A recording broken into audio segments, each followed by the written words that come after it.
aloba ki ale modérateur a tout dit. Ako peso maloba te ozanga maloba te abo sanzambe. Tala bisika nzamba alobaka ba reconnaissant. Amen. Tala bisika nzamba uta na yo. Tala nzamba sali po na yo. Ko adore nzambe ba kotindika te.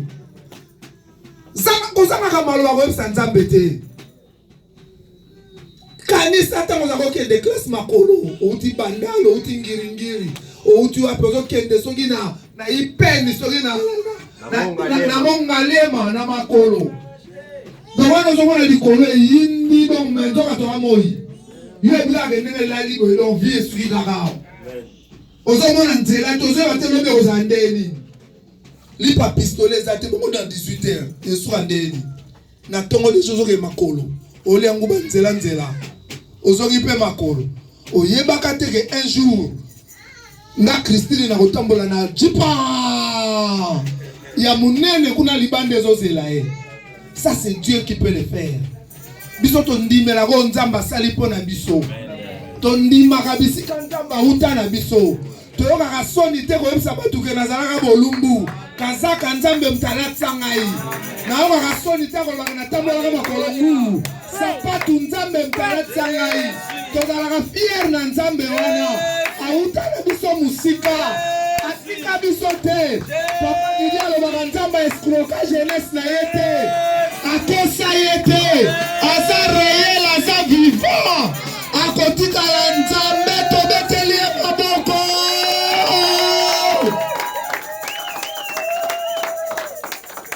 Okovan. Okosala ngo bien na ote après nationalité il faut to sambela le 1er mars. Amen. Donc sanza à mars il faut otonga yango. Yesa voisin lelo naza architecte pe maçon. Pour sanza na ya mars yo mo totonga ngo. Amen. Ba papa ba kokamba biso ba koloba kaka tokomi lelo dédicace. Tika mona maboko nzambe. Yo mo ko bandi ko cha brique ya musala. Yo mo ko bandi cha brique ya bonne santé. Obeti sima kuna ya pongi malamu. Obeti sima ya kelase bana. Obakisi mir ya bazala mayele. Bazala kuleka bana classe na bango. Obakisi mir. Oche beton. Donc yo moko lelo kotonga sanza na ya mars. Amen. Amen. Mais ya motoko makuna tulika na mateya. Bonjour à tous. Bonjour. Nous disons merci à Dieu, le Dieu de notre Père Espérance Bakadi. On salue son grâce, tout le monde a le son, tout le monde a les roues. Et nous disons merci à notre pasteur Jean-Pierre Chinkulu qui est au Canada. Il nous a fait grâce aussi d'être là ce matin pour prêcher sur ce sujet. Et nous vous disons aussi merci de votre présence. Merci pour la boye inayo. Merci pour la bozali inayo. Nzamba sali songolu na tout le monde a le lot, tout le monde a awa pour la ko adorer. Modérateur le duma kabebele o fangina lobao mais assez lobi amour mais nzamba ça nous grâce de continuer qu'on parler de sa part. Amen. Le dimanche passé nous avons parlé sur servir Dieu. Servir Dieu avec quoi? Avec nos offrandes. Servir Dieu avec mon argent. Servir Nzambe na bon. Nous sommes en train de parler cette année de servir au dessein de Dieu dans notre génération. Et nous avons parlé le dimanche passé sur servir Dieu avec notre argent. Et aujourd'hui, ce matin, nous allons encore servir. Et nous parlerons sur servir Dieu avec mon cœur. Amen. Alléluia. Yepsan voisin, salé l'anzambe na motema no mobimba. Salé l'anzambe na motema no mobimba. Servir Dieu avec mon cœur. Le dimanche passé, j'ai parlé de mon argent. Pour la boyo, on s'est considéré que Bazoro Bande na ngai, Namoronde na za komiteya. Ya mwana moni na tomo le loto die servir Dieu avec mon cœur. Cœur ya voisin te. Cœur o ya yo. Yo ndende nzamba so na tomo na lelo. To va yo servir avec ton cœur. Tu vas servir avec son cœur. Mais tu dis servir avec mon cœur. Donc c'est moi qui suis concerné. Nandem tu nous a concerné. Nandem tu nous a mazolo bela na tongo na lelo. Amen. Donc nous parlons sur servir Dieu avec mon cœur. Donc, si les lecteurs peuvent lire pour nous, Luc 10, 30 à 35, nous le connaissons, c'est l'histoire des bons samaritains. Luc 10, 30 à 35.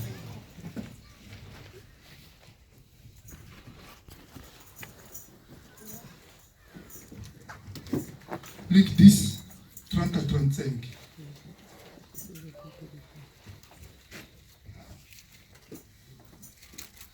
Luc 10, 30 à 35. Servir Dieu avec mon cœur. Luc 10, 30 à 35. Je lis au nom de Jésus-Christ. Le lendemain, il tira des deniers, les donna à l'autre et dit: aie soin de lui, et ce que tu dépenseras de plus, je te les rendrai à mon retour. 30, tu as commencé à 30. 30 à 35. Oh, 30 à 35. Jésus reprit la parole et dit: Jésus reprit la parole et dit: un homme descendait de Jérusalem à Jéricho. Il tomba au milieu des brigands qui les dépouillèrent, les chargèrent de coups et s'en allèrent, les laissant à demi-morts. Et un sacrificateur qui, par hasard, descendait par le même chemin, ayant vu cet homme passant outre. Un Lévite qui arriva aussi dans ce lieu, l'ayant vu passant outre. Mais un Samaritain qui voyageait, étant venu là, fit émis de compassion lorsqu'il le vit. Il s'approcha et bandant ses plaies en y versant de l'huile et du vin. Puis il les mit sur sa propre monture, les conduisit à une hôtellerie et prit soin de lui.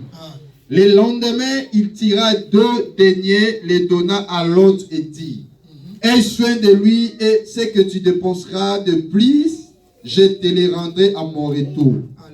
Lesquels de ces 3 te semble avoir été le prochain, celui qui était tombé au milieu des brigands? C'est celui qui a exercé la miséricorde envers lui, répondit le docteur de la loi.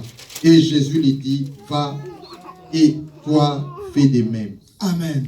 Amen. Il y a un de la base ya matin na biso. Nazotanga na 1 Samuel 10 verset 9, la Bible dit: dès que Saül il tournait le dos pour se séparer de Samuel, Dieu lui donna un autre cœur. Il y a un de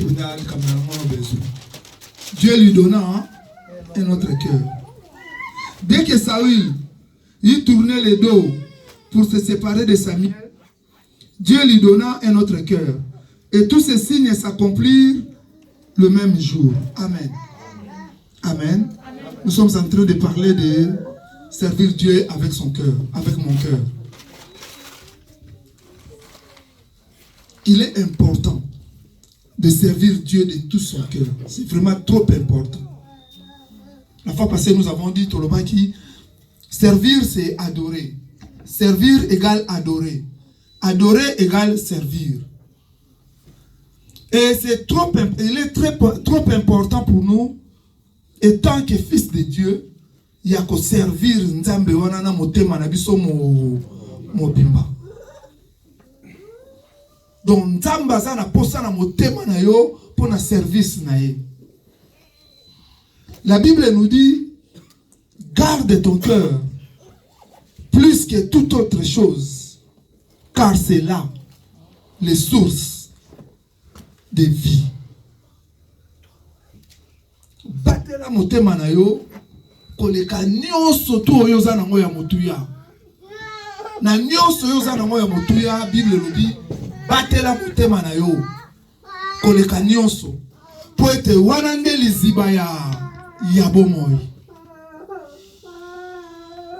Na yeko comprendre pourquoi azora déception na bolingo ami bomi, parce que motema eza motuya. Yamwa na moni Bible lobi garde ton cœur plus que toute autre chose. Koleka nyonso oyo za nango batela motema na yo po ete wana nde liziba ya bomoi. Wana nde liziba na bomoi. Pour ceux qui m'ont maison à Kimiate, yo pe mutoza lozo vivre te dondro comme déphasé. Donc oh mutu moko ba déception l'équipe moté maison ça les passe. Mutu ana biso bolongo lika moté moyo na comme na bien. Pour choka bolingo eleki tellement les gars qui m'a cassé tout tika moté. Et Dieu a fait grâce à ça na bon moyo. Garde ton cœur plus que toute autre chose. Nzambe eba ki valeur à motema pour na atiaki on akati na moto. Yamana tango peto yambaka Yesu ba ebisa ka biso kaka fungola motema na yo. Yesu asa nini akota. Le cœur ezana motuya nzambe ebi valeur na mo. Soki moto akeli yo na ngai. Connais la valeur du cœur. À combien plus forte raison yo moko na ngai. Motema ezana motuya ko sala kana motema ba jeter. Bible lobi yango nde source ya vie. Bomo yezo uta kuna. Tango peto yambaka Yesu aza bomo. Akota kapeka kana motema na biso. To fungola kaka motema nde Yesu asali nini akoti. Nzambe bi valeur a motema ezana motuya makasi. Yango siko na tongo na lelo yeko semo motema wana. Servir Dieu avec mon cœur. Na motema nanga mobimba. Na salela na nzambe, na salela nzambe na motema nanga mobimba. Donc soki na kotosa maloba na nzambe, na tosa ngo na motema nanga mobimba. Motema ezana motuya, yango totangi na yo Saoul. Nzambe azobongisa ye akende kokoma roi ya Israël. Alors Nanzela tamazo kende koluka ba même tata na ebungi. La Bible nous dit il a rencontré le prophète Samuel. Israël mobimba. Soka ba mon o Samuel a bimi côté wana ba bi nzamba ngoloba. Donc evenemeza. Tato abima kapamba te. Soko moni tato ana bimi to comme na Samuel.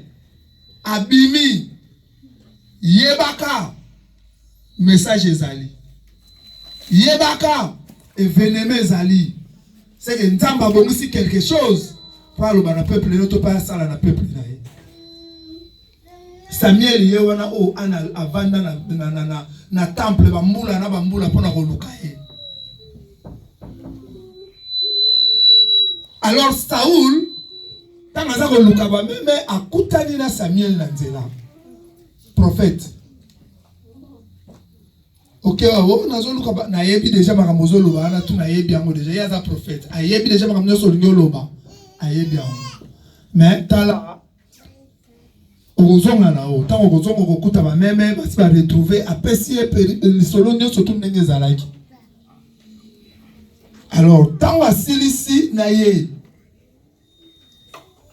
Bible lobi na biso tango bazo kabwana Saoul apesi Samuel mokongo ke bon li solo esili yazo ke nzela na ye o pazo ke nzela na ye tango apesi ye kaka mokongo na esika wana kaka esika mosusu te kaka esika bakutanaki la Bible dit ndenge totali na yo nzamba apesi ye motema ya obosani motema sika motema mosusu zana tanga mopo na mono obosani 1 Samuel 10. La Bible dit dès que Saoul lui tournait le dos pour se séparer de Samuel, Dieu lui donna un autre cœur. Dieu lui donna un autre cœur.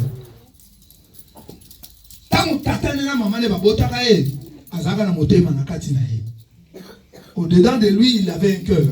Comme toi et moi, nous avons un cœur. Au-dedans de nous. Et la Bible nous dit, dès que Samuel se sépara de Saoul, Dieu lui donna un autre cœur. Pourquoi Dieu lui a donné un autre cœur? Il avait déjà un cœur en lui. Mais pourquoi Dieu lui a donné un autre cœur? Service. Il aime ça voisin service. Quand il était maintenant question, il y a pas qu'on a mis pour la salle l'anzambe. Ici a pesé motema ya sika. Dieu connaît la valeur du cœur.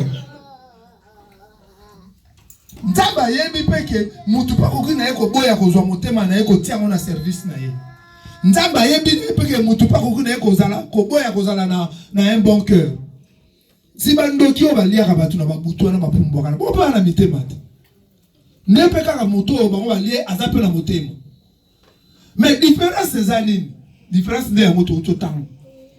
Tango e komi pona Nzambe, pona ko servir Nzambe, Dieu lui a donné un autre cœur. Donc tu en as besoin ce matin. Donc pour servir Dieu, il faut avoir un cœur. Et si tu n'en as pas, et Seigneur n'est pas Nzambe, parce que yende mtape ça.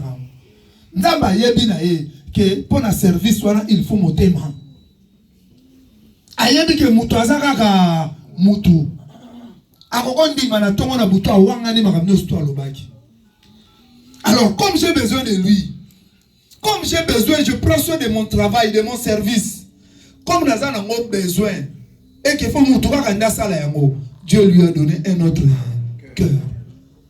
Dans la version Ézéchiel, donne-moi un cœur nouveau. Donc cela veut dire que Dieu peut aussi donner. Que mon témoin Zaki Amabe, mon témoin Yamalam. Motema ezaki ya kokufa nzamba ko peso motema eza na bomoi. Motema o ezalaki ya koyina ya kanda ya nyoso tu nzamba ko peso motema ya bien. Papa na soza na bayani ya basi. Azaki pena baleki na mibali. Mais azaki na bayani ya basi soki ba 4 soki ba batata mwasi na biso. Bango so ne to réunion de famille. So réunion les a contre bango. Ba tout na ba bana. Voilà, ouais. Motema mabe. Donc voilà son réunion à contre bango. Ah ouais. Bon, c'est pas peu parole té. Mais bango rien. Mais bon 4 sur 5 sont vendus. Hôtel bango gao. Balo bagate na biso na kimongo to benga ngo kokema. Donc a lo bate maso mela ngo kaka. Bon ba zo na ba 2 heures ba 3 heures to lando na 25 mais tant que ça na réunion ba lo ba kité ki motema mabe le cœur motema za na motuya pour na sela na Nzambe ba ki valeur motema ya mwana mona pesa ki Saoul un autre cœur parce que ba ki motema za ki na liboso so na tikera na motema wana e osimbate. Donc, makambo na ngasala, ausala moté. Pasaka mutu. Il faut l'aide de Dieu pour accomplir mission, tâche à laquelle Nzambe na bengelie na yango. Na yango. Donc, ce qui mutu est pas Nzambe. Oh, yambaki Yesu. Bongo, ausala ba le contraire, yemo balingi. Parce que Nzamba s'apprécie motema ya sika. Amen. Oh, il faut exercer motema wana. Oh, il faut exercer motema wana. Ba obita bakutani na Nzambe Nzamba apprécie motema ya sika. Et nous connaissons l'histoire. Après wana, il était devenu le roi d'Israël. Le premier roi, c'était lui Saoul. Et à Tambolina Nzambe a régné avant de pouvoir bamboule belé, ba 40 ans août.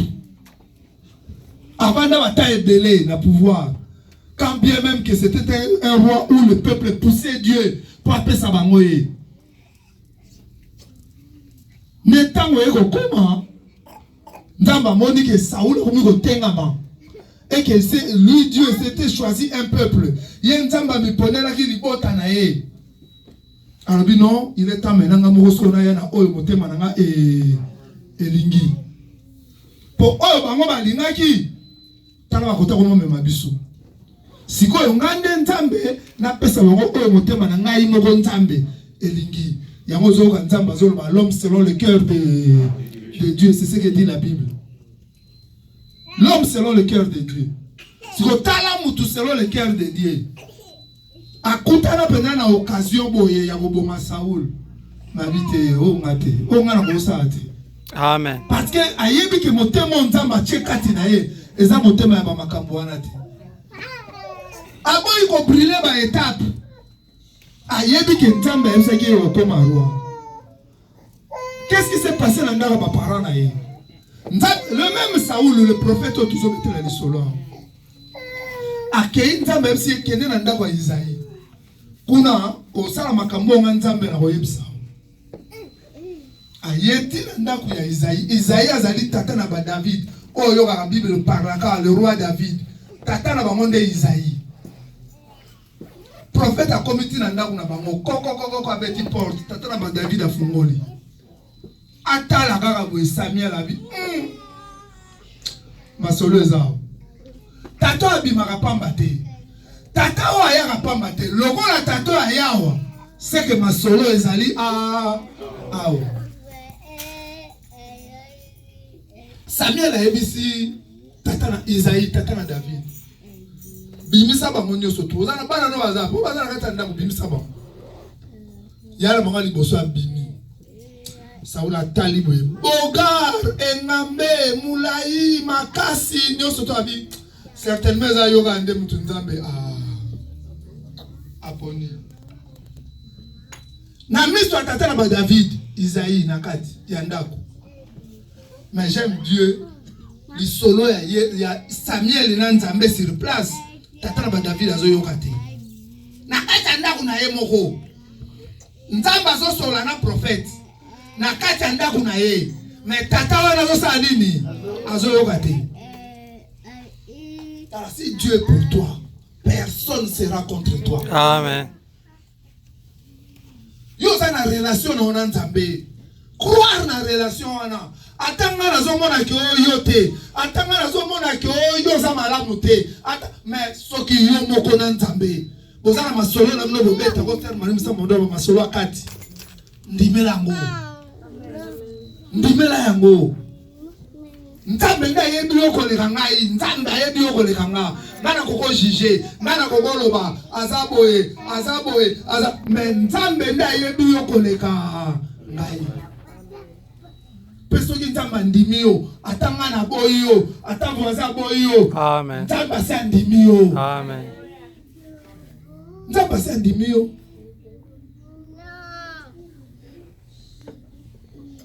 Ayebisi yeboe. Certainement fait la naïe. Mais nzambe na likolo ayebisi habité yete. Yo zotalo zobeta na misu. Mais ngana zotala motema. Il y a une place en français, bazo moi raison ba l'apparence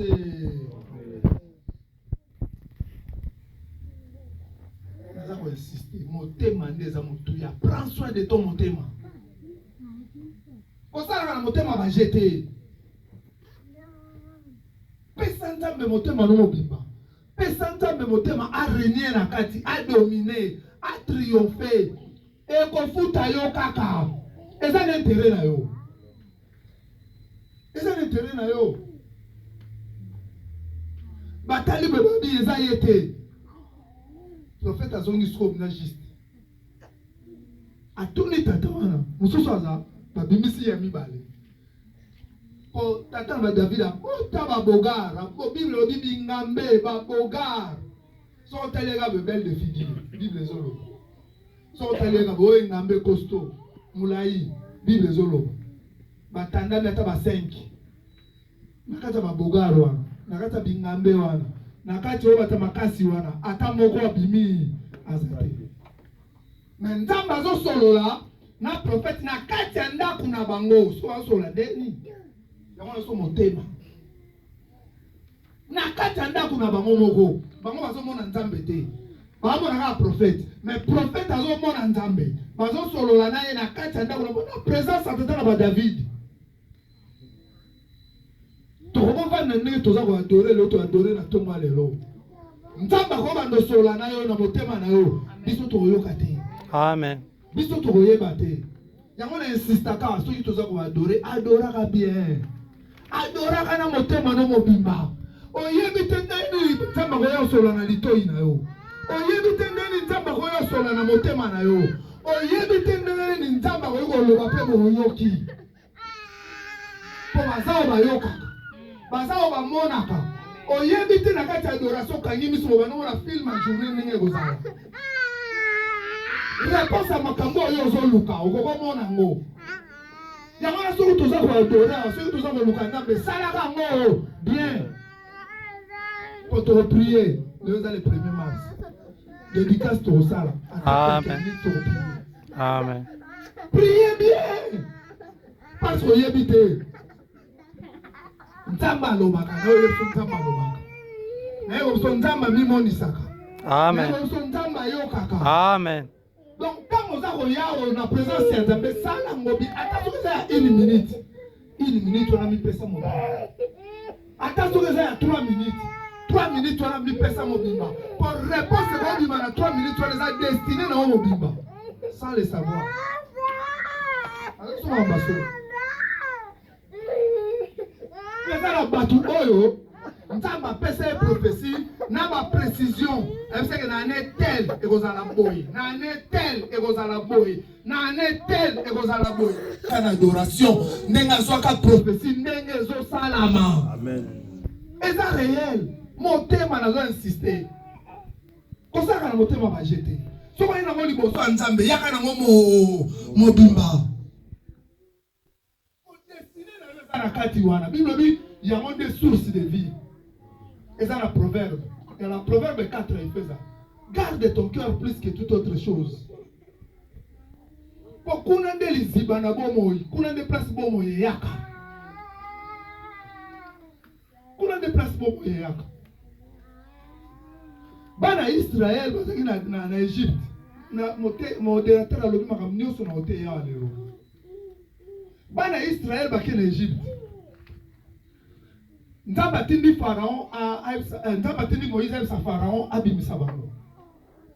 Pharaon ba dobota ba réseau. Moko ba réseau ono bon ça va le système ni bino boké na bino mais ba même na bino ba ntaba na bino ba biloko no so tu ba beta na mne sa nini etika. Est-ce que Nzambe azaki na tina ko délivrer ba bétail? To mi tuna question.